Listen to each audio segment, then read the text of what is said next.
Hi friends, welcome to our channel. അപ്പം ഞാൻ ഇന്ന് വന്നിരിക്കുന്നത് ഒരു കുക്കിംഗ് വ്ളോഗുമായിട്ടാണ്. അധികം ആരും കേൾക്കാൻ വഴിയില്ലാത്തൊരു ഐറ്റമാണ് നമ്മളിന്ന് പ്രിപ്പയർ ചെയ്യാൻ പോകുന്നത്. എൻ്റെ നാട്ടിൽ ഞാൻ ഇതൊന്നും കഴിച്ചിട്ടില്ല, ഇതിൽ കേട്ടിട്ട് പോലുമില്ല.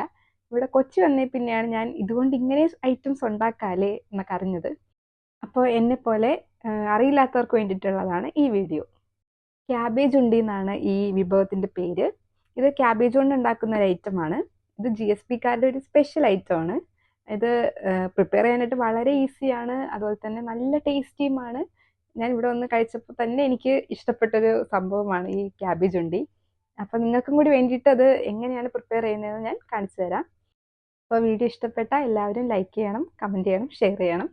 പിന്നെ ആദ്യമായിട്ട് എൻ്റെ ചാനൽ കാണുന്നവരുണ്ടെങ്കിൽ അവരൊന്ന് സബ്സ്ക്രൈബും കൂടി ചെയ്യണം കേട്ടോ. അപ്പോൾ നമുക്ക് വീഡിയോയിലോട്ട് പോകാം. ഇതുണ്ടാക്കാനായിട്ട് ആദ്യം വേണ്ട മെയിൻ ഇൻഗ്രീഡിയൻ്റ് ആണ് ക്യാബേജ്. പേര് തന്നെ ക്യാബേജ് ഉണ്ടി എന്നാണല്ലോ. അപ്പോൾ ക്യാബേജ് തന്നെയാണ് നമുക്ക് മെയിനായിട്ട് വേണ്ടത്. ക്യാബേജ് നമുക്ക് ഈ രീതിയിൽ അരിഞ്ഞെടുക്കണം. തോരനൊക്കെ അരിയുന്നത് പോലെ അത്ര ചെറുതാക്കി അരിയണ്ട, കുറച്ച് വലുതാക്കി തന്നെ നമുക്ക് അരിയാം. കാരണം തോരനൊക്കെ അരിയുന്നത് പോലെ അരിഞ്ഞു കഴിഞ്ഞാൽ പെട്ടെന്ന് വെന്ത് പോകാനായിട്ട് ചാൻസ് ഉണ്ട്. അപ്പം നമുക്ക് ഇതിൽ കുറച്ച് കടിക്കുന്ന രീതിക്ക് വേണം, കടിക്കാൻ കിട്ടണം നമുക്ക്. അപ്പോൾ ആ രീതിക്ക് വേണം അരിയാനായിട്ട്. ഒരുപാട് വലുതായി പോകാനും പാടില്ല, തീരെ ചെറുതായിട്ട് പോകാനും പാടില്ല. തോരൻ അരിയുന്നതിനേക്കാളും കുറച്ച് വലിയൊരു സൈസിൽ അരിയണം. അടുത്തതായിട്ട് നമുക്ക് വേണ്ടതാണ് പച്ചരി. ഇത് വെള്ളത്തിൽ കുതിർത്ത പച്ചരിയാണ്. ഇപ്പോൾ നമ്മൾ രാവിലെയാണ് കുതിർക്കാനിടുന്നതെങ്കിൽ നമുക്കത് വൈകിട്ട് എടുക്കാൻ പറ്റും. അല്ല, ഇപ്പോൾ തലേദിവസം രാത്രിയാണ് ഇടുന്നതെന്നുണ്ടെങ്കിൽ പിറ്റേ ദിവസം എടുക്കാം. ആ ഒരു നേരം മതിയാകും ഇത് കുതിർത്ത് കിട്ടാനായിട്ട്. അടുത്തതായി നമുക്ക് വേണ്ടത് തേങ്ങയാണ്. ഞാനിവിടെ 2 ഗ്ലാസ് പച്ചരിക്ക് അരമുറി തേങ്ങയാണ് എടുത്തത്. എന്നിട്ട് നമുക്കതൊന്ന് ചിരകിയെടുക്കാം. ഇനി നമുക്ക് ആവശ്യത്തിന് ഉപ്പ്, മഞ്ഞൾപ്പൊടി, മുളക് പൊടി എടുക്കാം. എരിവനുസരിച്ച് നമുക്ക് മുളക് പൊടി ഇട്ട് കൊടുക്കാം. എരിവ് കൂടുതൽ വേണമെന്നുള്ളവർക്ക് മുളക് പൊടി കൂടുതലിടാം. അതല്ല, എരിവ് വേണ്ട എന്നുള്ളവർക്ക് മുളക് പൊടി കുറച്ചിട്ടാലും മതി. പിന്നെ കുറച്ച് കായപ്പൊടിയും 2 ഇരുമ്പൻ പുളിയും കൂടി എടുക്കാം. ഞങ്ങളുടെ ഇവിടെ ഇരുമ്പൻ പുളി എന്നാണ് പറയാറ്, ചിലയിടങ്ങളിൽ ചെമ്മീൻ പുളി എന്നും പറയും. അത് നമുക്ക് 2 എണ്ണം എടുക്കാം. എന്നിട്ട് ക്യാബേജ് ഒഴിച്ച് ബാക്കി എല്ലാ ഇൻഗ്രീഡിയൻസും കൂടി ഒരു മിക്സിയുടെ ജാറിലോട്ട് ഇട്ടിട്ട് നമുക്കൊന്ന് അരച്ചെടുക്കാം. ഒരുപാട് പേസ്റ്റ് രൂപത്തിൽ നമുക്ക് അരച്ചെടുക്കണ്ട, ഒരു ചെറിയൊരു തരിതരിപ്പായിട്ട് അരച്ചെടുത്താൽ മതി. കാരണം ഒരുപാട് പേസ്റ്റ് ആക്കി കഴിഞ്ഞാൽ അതിങ്ങനെ ഓവറായിട്ട് വെന്തതൊരു കുഴമ്പ് പോലെ ഇങ്ങനെ ആയിപ്പോകും. അപ്പോൾ നമുക്ക് അത്രയ്ക്ക് ഇതായിട്ട് അരക്കണ്ട, ഒരു ചെറിയൊരു തരിതരിപ്പായിട്ട് നമുക്ക് അരച്ചെടുക്കാം. എന്നിട്ട് ഈ അരപ്പ് ഒരു പാത്രത്തിലേക്ക് മാറ്റി അതിൽ നമ്മൾ അരിഞ്ഞു വെച്ച ക്യാബേജ് ഇട്ടിട്ട് നന്നായിട്ട് മിക്സ് ചെയ്തെടുക്കണം.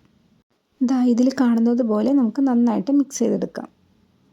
ഞങ്ങളിങ്ങനെയാണ് വേവിക്കാറ്. അതായത് ഇഡ്ഡലിയൊക്കെ വേവിക്കുന്ന പാത്രം എടുത്തിട്ട് അതിൻ്റെ തട്ടിങ്ങനെ കമഴ്ത്തി വയ്ക്കും. അതിന് മേലെ സാധാ നമ്മൾ ചോറൊക്കെ കഴിക്കുന്ന പാത്രം നേരെ വയ്ക്കും.